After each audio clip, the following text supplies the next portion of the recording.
ได้ฉันใดเอวเมวอิโตชินองเปตนาอุปคัปปัจเจการที่ได้ผลที่ได้ในโลกนี้ย่อมสำเร็จประโยชน์แก่ผู้ละโลกนี้ไปแล้วและฉะนั้นอิสิตังปฏิตังตุขอให้ท่านผู้ที่ได้ปรารถนาแล้วตั้งใจแล้วอิปะเมวะสมิสันโต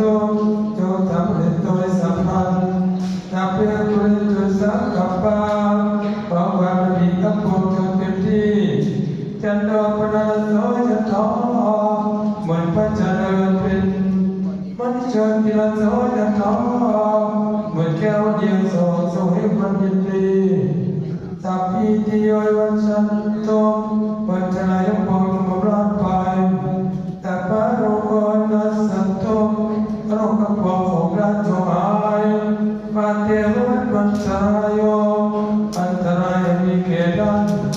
จงยินดีกายโกภวะท่านจงเป็นผู้มีความสุขเบียดชื่นยืนอภิวัตนาสิริสันติจังพุทธาปัจจายโนจัตตารโรรโมทันติอายุมโนสุขังพลังทั้งสี่ประการคืออายุวันนาสุขภละย่อมเจริญแก่บุคคลผู้มีปกติวันกรอบเป็นปกติอนันตวิจัยเป็นเด่นอาวันตุสัพพมังคลังขอสัพพมงคลจงมีแก่ท่านรักขันตุสัพพเทวตาขอเหล่าเทวดาทั้งปวงจงรักษาท่านตัปปะพุทธานุภาเวนะในอนุภาพเปี่ยมพระพุทธเจ้าทั้งปวงตัปปะธรรมานุภาเวนะในอนุภาพเปี่ยมพระธรรมทั้งปวงตัปปะสังฆานุภาเวนะในอนุภาพเปี่ยมพระสงฆ์ทั้งปวง